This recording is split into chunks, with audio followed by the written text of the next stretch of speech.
Ultamize. By now, you've probably noticed something. Being interesting in conversation is not about having the most impressive content. It's not about telling the best, most captivating stories. And it's definitely not about talking the most.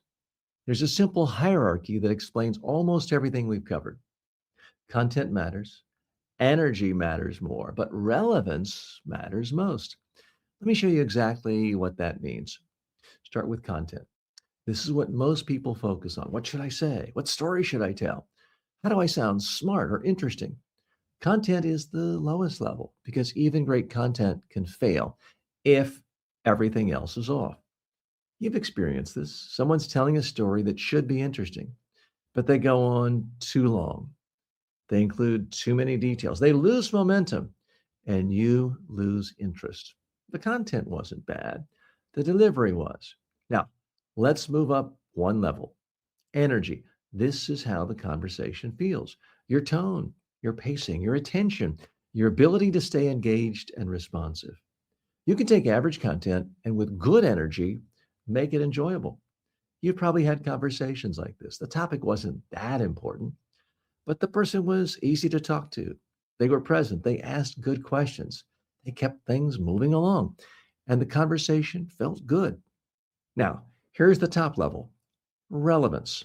This is where most people fail because they don't think about it. Relevance is simply this: is what you're saying interesting to this person right now? Not in general, not to you, but to them in this moment. Let me give you a very clear example. You're talking to someone who loves fitness. They mention they've been training for something. Now, your story about trying something new physically might be highly relevant. But if you're talking to someone who has no interest in that, the same story might fall flat. Same content, same energy, different relevance. Now, let's go back to something we talked about earlier. You're 40, you've got a couple of kids. You're talking to someone who's 25, different stages of life, different priorities. If you go into a detailed story about your child's school experience, even with good energy, it may not land. Not because it's a bad story, because it's not relevant to them. But if you adjust it, my kid handled a stressful situation better than I would have. Now it becomes something universal. Now it has a better chance of landing. That's relevance. There's another situation. You're at a networking event. Someone asks you what you do.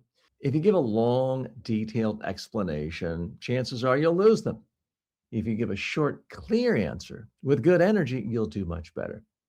But if you also make it relevant to them, now you stand out.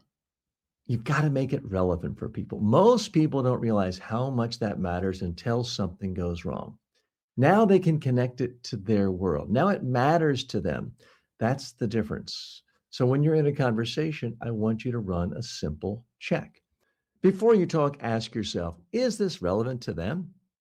As you talk, watch, are they engaged? If not, adjust, shorten, shift, ask a question, bring them back in because relevance is not something you decide once.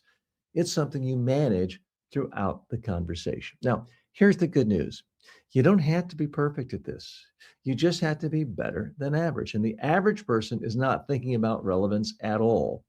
They're just talking. So if you talk a little less, listen a little more, ask better questions, and adjust for the other person, you move up their hierarchy automatically. And when you operate at that level, people don't analyze why they enjoy talking to you. They just know they did and they want to do it again. One more personal example: when I meet someone, I try to find out what they do first.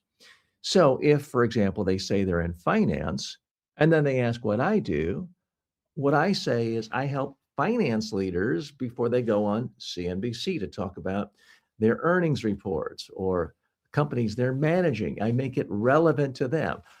In reality, I train people in every industry, professional athletes, Hollywood stars, you name it. But by hearing what someone does in their industry first, I can tailor what I do, still being honest, still being accurate, but doing it in a way that makes what I do 100% relevant to them.